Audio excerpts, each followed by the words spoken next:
if I can't find the measure.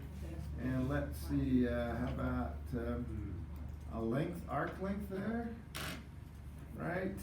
Radius, not exactly what I wanted. How about arc circle measurements? That'd be fine.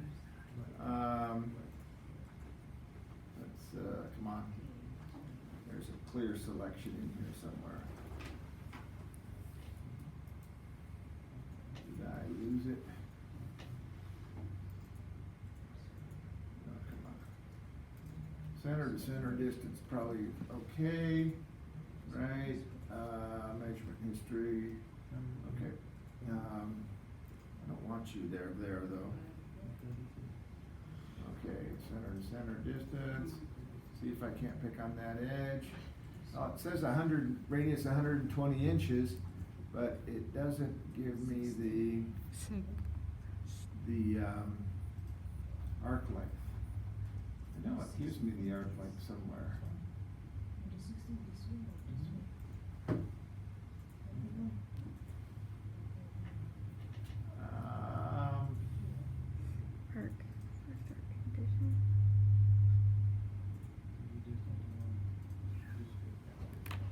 Let's try maximum distance, see if it's any smarter.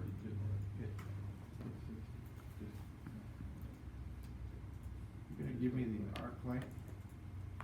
Oh, it's gonna be stubborn about it.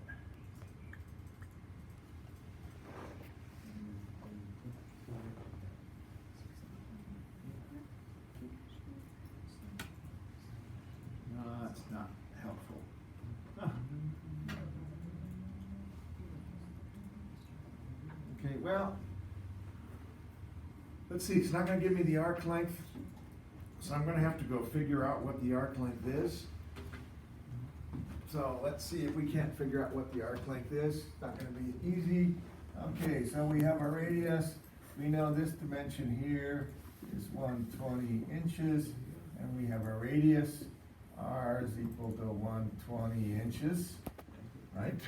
That's the radius, it's what we know about the darn thing.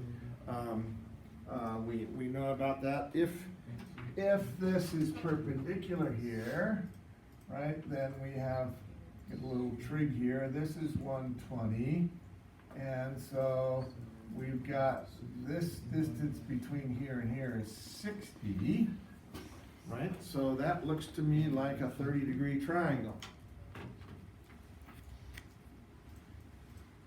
Because if it's 120 from here to here, then halfway across it's got to be 60. Right? So that looks like a 30-degree triangle, isn't it?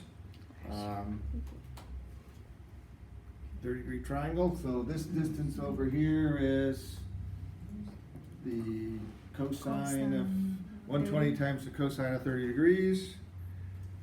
30 cosine times, that's 103.92 inches. Not sure we need that. 103.92. If it's 30 degrees, that's 60 degrees.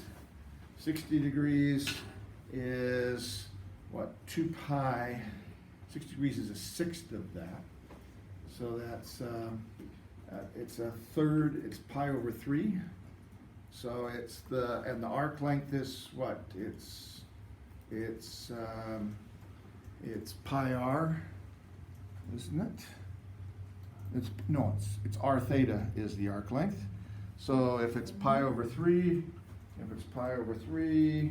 then we have pi 3 divide, and my r theta is 120 times, that's 125.66. So we have an arc length here of 125.66 inches, right? We could figure how much the total circle is. The arc length of the total circle is going to be pi times the diameter. The diameter was 240 inches. Pi times, that's 739. And so the ratio of 125.66 inches over pi times 240 inches. This is going to give me a ratio of 0.1666. Right? So, how much of my force is acting on this section? Well, 16.7% of it. Right? I mean, I've calculated the fraction of the total skin, assuming that the total skin is carrying that load equally. Right? How much of a chunk of it do I have? Okay? Make a little bit of sense? In a sort of foolish sort of way. I mean, I went through some detours and sides and crazinesses along the way, but hey, that's what you do, right? We're playing with geometry. So, okay, that means I got my 4520. I need to multiply that by 0.666. I can roll that around. No, okay. So I've got 452.4 times, I get that as 75,400 pounds. Okay, so get out of the measure thing here, don't need it, or the evaluate, go back to the simulation. Okay, I want to put force on. Right, we're going to put it on that edge over there. Right, we're going to do, we're going to select a direction. We're going to actually go in the axial direction because we discovered this cool way of making this thing. And now I'm going to have, if I've done my math right, 75,400 pounds. 75,400. Okay.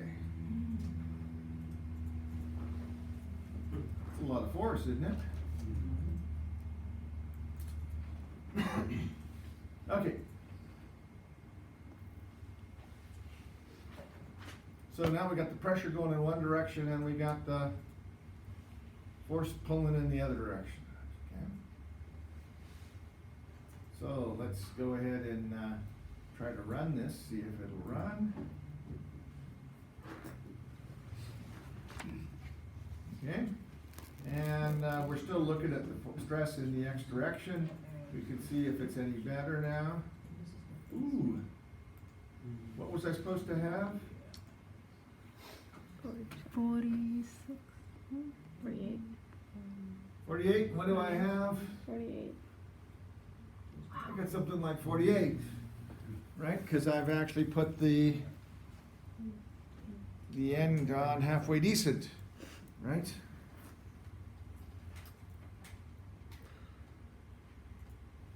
Now, basically what we said is that the end is going to, the pressure pushing on the end of the plane is going to try to tear the plane apart that way, right? Mm-hmm. We need to figure out how much of that force is being carried by this section of skin, and we apply it, right? Now we can go play with the skin, right? We don't have to model the whole front end of the airplane with all the rest of the stuff, right? Right? We can model a section of it by replicating the forces that come from other places. Right? And we do a lot of this. This is, you might say what we're doing now is we're building a submodel. Right? We're not going to model the whole airplane because it's too much work. Now you're welcome to try to go do that if you want to, but it's too much work. Right? This is, I mean, I had to draw an arc. I don't think I get any easier than that. Okay? Okay, now we can go look at the other stresses in the other principal directions. We can see if the second principle is behaving itself, right? Just to make sure we are not lying to ourselves. What's the first principle?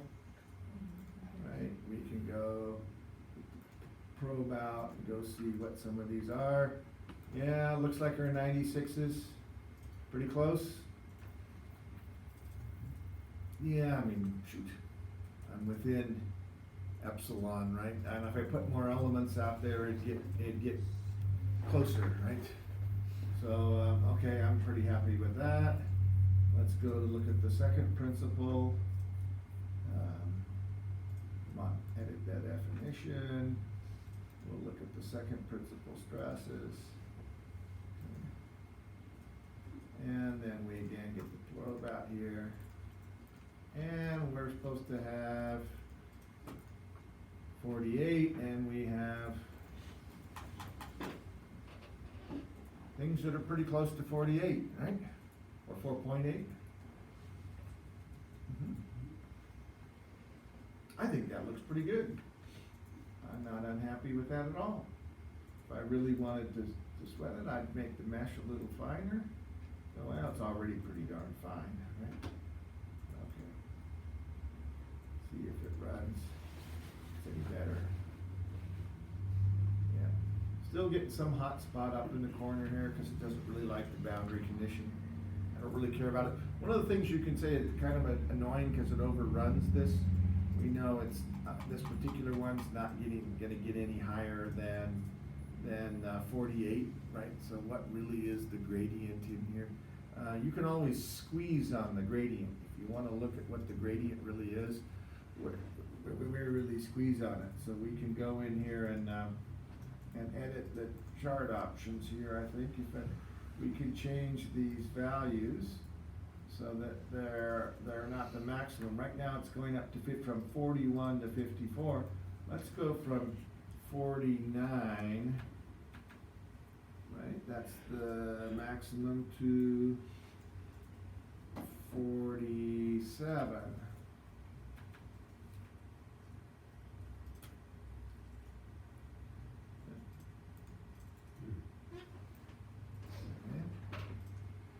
So, and the thing is nice is that we can, now the colors sort of mean something that we get very far away from 48, it gets to be strange colors, right? Right? So what are we seeing? Well, we're seeing we got a pretty high force on the edge, which we kind of look at and go, that's where I'm putting the force on. It's pretty artificial anyway. As long as I stay away from that, life is good. Right? I don't trust things where I put the forces or the boundary conditions anyway, right? Because I just don't, that's areas where we're really not realistic about what's happening. Okay? So, let's see. That was a half hour.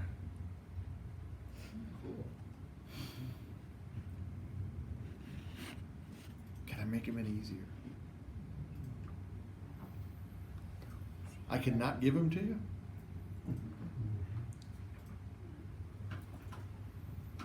That I can do.